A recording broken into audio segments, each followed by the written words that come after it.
About those invalids you saw in that devil's house. Poor bastards. All strapped down to the beds, with those lumps on their chest. The medical staff tell me they were probably a type of cyst. Cysts can get that big. In some cases, yes. But supposing they're a kind of atheroma forming on the surface of the skin, the size is just too big, and the appearance is all wrong. In the end, the medical team were at a loss. Those lumps were like nothing they'd ever seen. The fluid you said you got on your prosthesis when you touched one was burned off in the fighting, and the factory burned down too. None of the tests we did once you were back at the base revealed a pathogen that could have caused them. Meaning we don't have a single sample to work with. Everything went up in flames. What worries the medical team most is whether it's contagious. Whether there's a chance we could end up like that. And?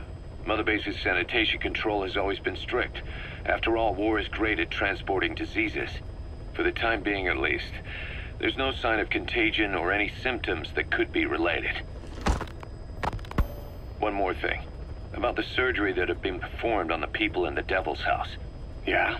You said that their throats were cut open, with an acoustic tube pushed inside? Right. The tubes were hooked up to tape recorders, playing some kind of audio. Well, we picked up some of that audio through your radio transmissions and recorded it here. The intel team has been working on analyzing the communications log.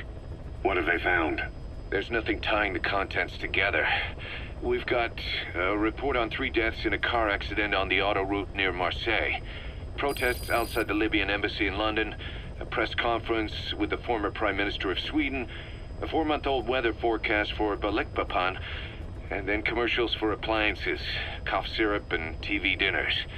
Assuming they're not all staged, they come off as recordings of your average public broadcasts. Public broadcasts?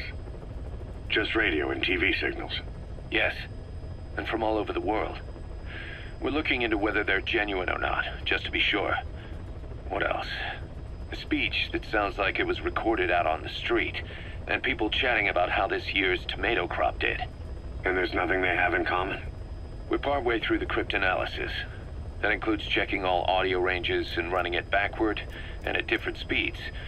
Then there's vocabulary breakdown for political suggestions, ideological common points. But I don't think it's going to get us anywhere. Where were the recordings made? There's nothing linking them from that angle either.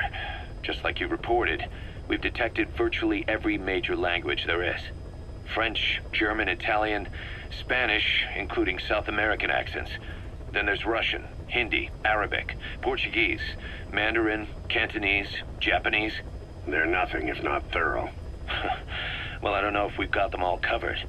Ignoring the ones that have gone extinct, supposedly over 5,000 languages exist today. Besides, English isn't one of the ones we picked up. Really? English? I know. Only 5% of the world's population is a native English speaker. But when you factor in those who've acquired it as a second language, nearly 1/3 of the people speak it. The world's dominant lingua franca. You gotta figure they had it somewhere among all the languages in that place. No English. Bear in mind, we didn't hear everything that was played in that room. We couldn't isolate the more distant sounds due to static, and the program could have been set to change every day. In a nutshell, for reasons unknown, people in that room with a common medical condition were made to listen to recordings in languages from around the world. It's not clear how the growths on their chests fit into it. It could have been treatment for them, or maybe an experiment of some kind. I'm guessing one person knows. Yeah, Skullface. He was there. The only thing we can say for sure is that he's involved.